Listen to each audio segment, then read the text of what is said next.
He's like, save me some. That's what he's like, wait a minute, stop you want me to do the camera? I'll do the camera now. What are you guys eating? That is fire.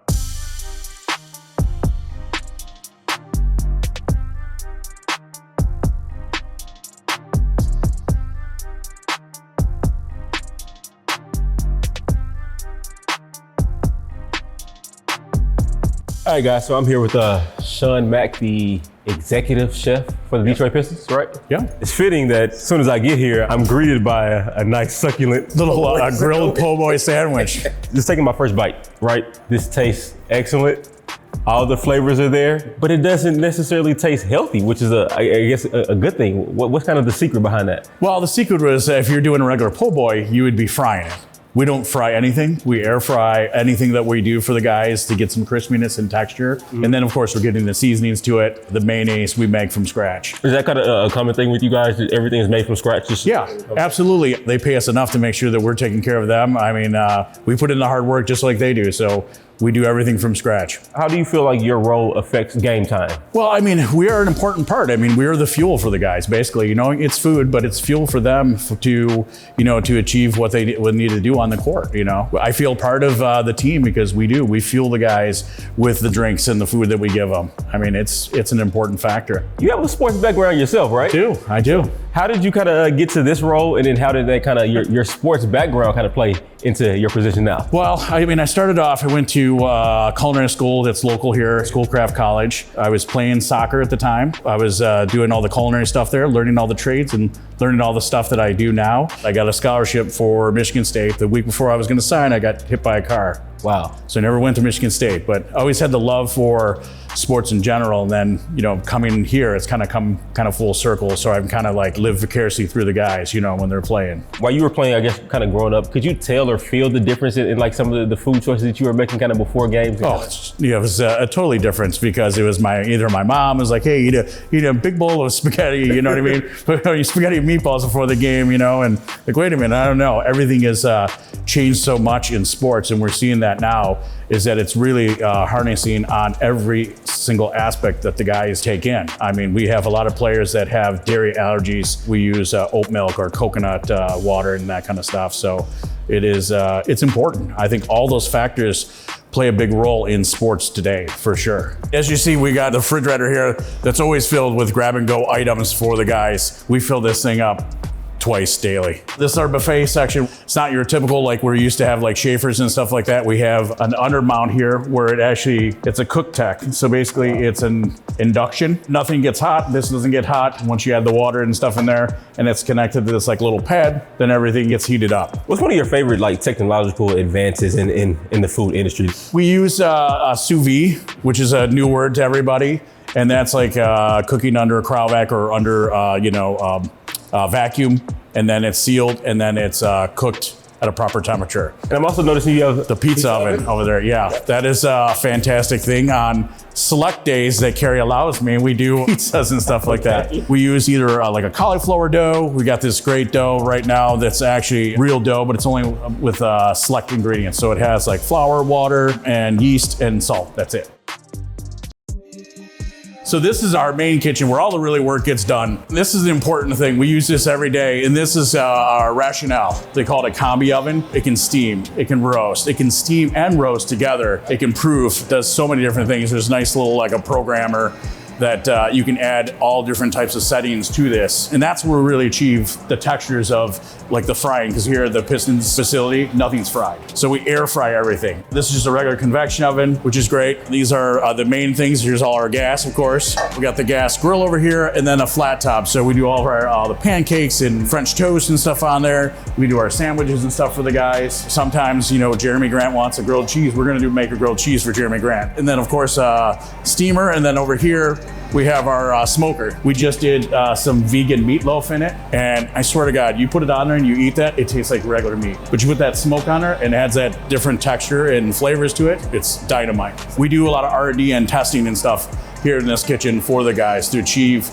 flavors and to make new exciting products for the guys. What would you say is for someone watching this, your kind of number one teaching point or something that you kind of learned early in your career? The main thing is learning all the basics. Just like anything in basketball or anything, you have to learn the basics. You can't run before you can walk kind of thing. You have to go through and learn techniques, learn how to grill, learn how to saute. I know we're cooking today. I'm gonna get hands-on. You're gonna get hands-on? I'm literally at the floor when it comes to basics, so. The technique is crazy, so we kind of do this, we kind of do a shovel instead of just kind of like throwing it on there. Okay. So you can just make sure it's nice and level across the whole thing. So one hand dry, and you pick it up with the other hand that's wet, so you don't cross-contaminate. I learned. Yep. Talk to me. There you go, there you go. That's good enough. Once you see it on the fish, then go ahead and you can flip it up. Okay. Do the same thing. Same amount, perfect. Now we're gonna get it right in the pan. I got a hot pan right behind us. What we're doing is doing a sear. So we're just gonna do a little bit of oil. And that's, I think, the huge thing on a sear between regular saute.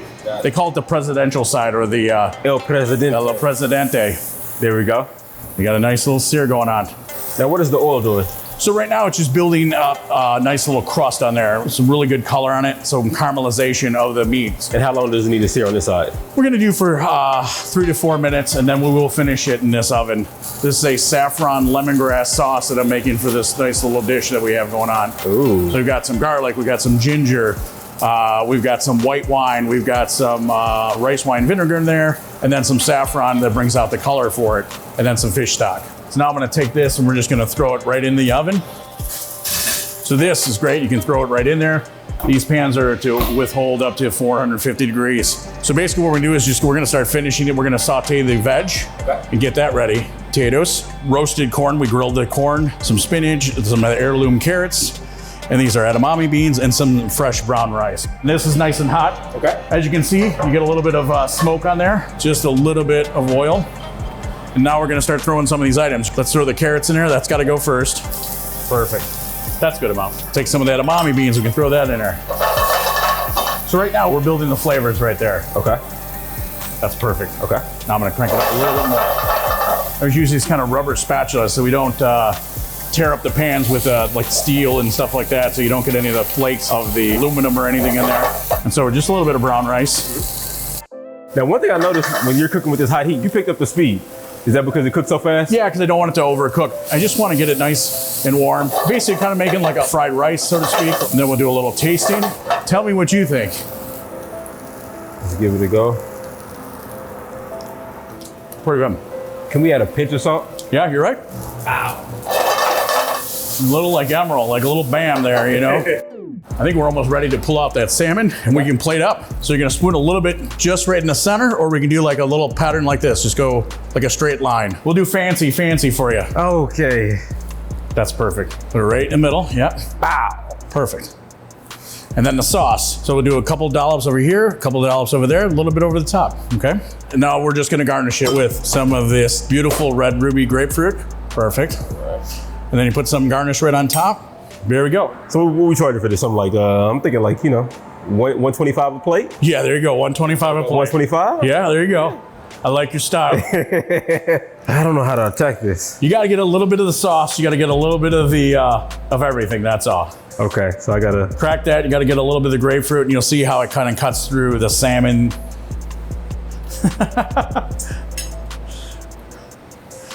We did our thing. We did it. It's the texture. Yeah, and that's what it's all about. So now is the time of the episode where you take over. It's your show.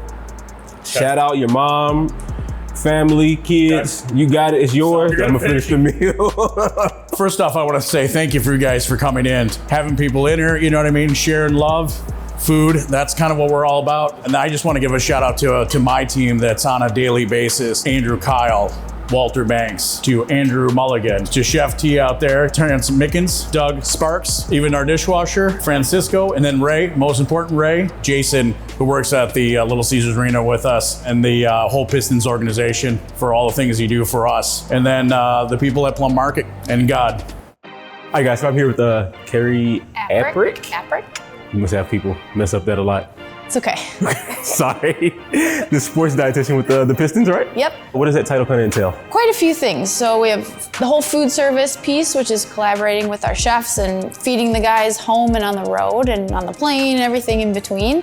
And then we have team fueling, which is, you know, our performance and recovery piece of things that we do for everybody, vitamins and pre and post game items that we do, and then all of the individual planning on top of that. So guys will have their own individual plans, we test their body composition, and then adjust their intake based on whatever goals that they have on the court and off the court. You're dealing with 82 game season, then off season, preseason. So what are the most, I guess, challenging aspects of your job? Well, I think it's balancing, like you said, the super long season with whatever goals they might have. So someone who's playing 82 games or most of those games has to fuel a lot, and they're big humans, so they require a lot of fuel. But if someone's trying to lose body fat, lose weight, but they also have to perform for those 82 games and all the travel and how, all the beating that their bodies take, it's really hard to find that balance. So for me, that's one of the hardest parts. Now, you've mentioned the home aspect quite a few times in our short conversation so far. Do you guys feed on the road as well and at home, or is it strictly only at home? We do. We feed whenever they're in our facilities or with us at any time, and the number of meals and the volume of snacks and things that are available varies a little bit. Whether it's a game day or an off day on the road, we feed a little bit differently, but we always provide some sort of food every day. Now, when I'm eating, I've heard people say a lot that you should eat like the rainbow or something like that. Is that, you like all the colors? Is that, do you find it to be factual? Yeah, I mean, dietitians are guilty of talking about eating all the colors. Okay. It's not the only thing we talk about, but we do say that because it's our most nutrient dense sources of food, basically. Fruits and vegetables are loaded with different vitamins and minerals and antioxidants, water, fiber. Fruits have lots of carbohydrates and water in them, so they have so many nutritious properties, and most people don't eat enough. So we gotta close that gap up. What about with the guys? Because I feel like, just being a former athlete, I feel like I would have trouble with you at first because it's like you're telling me I can't eat X, Y, and Z. Yeah. How does that relationship kind of work? Well, it's not my style to tell people they can't eat stuff. I'm more of like, you should eat this. Let's add this. Let's kind of that positive inclusionary approach, which is what I learned under the people that I trained with. So to me, that's super important for building rapport, building a positive relationship with eating habits and with your body, is taking that inclusionary approach.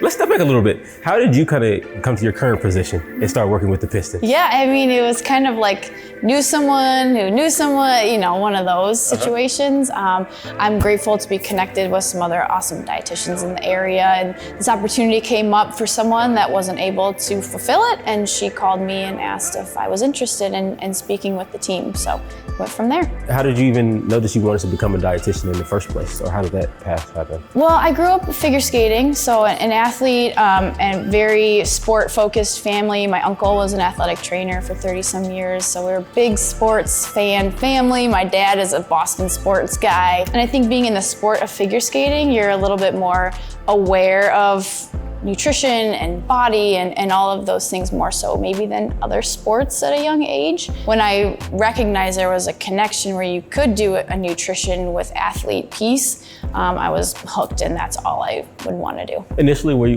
did you feel a little intimidated? Yeah, I never envisioned being in the NBA, and so it was like so cool. I couldn't believe that I was standing in this building and having these conversations, and I started getting invited to the performance team meetings, and I found myself in a room with athletic training staff, head coaching staff, front office, and I was literally the only female in this room with all these big important people, and I was like, how did I even get here? But I was like, you better prove that you belong to be in this room. You better not be scared. You better speak your mind. And so I had to hold myself to that. Even if I wasn't comfortable and confident in that moment, I had to step up into that in order to stay here. So I've tried to do that, and I think along the way that's helped to build some confidence and feel like I belong in this environment. Well, thanks for your time. I think I feel the meal that me and Chef whipped up. I'm ready to go play. Okay, and there we then go. I'll come back and holler at you for my For your post game. smoothie? Okay, Yeah, for the perfect. smoothie. You got me? I got it.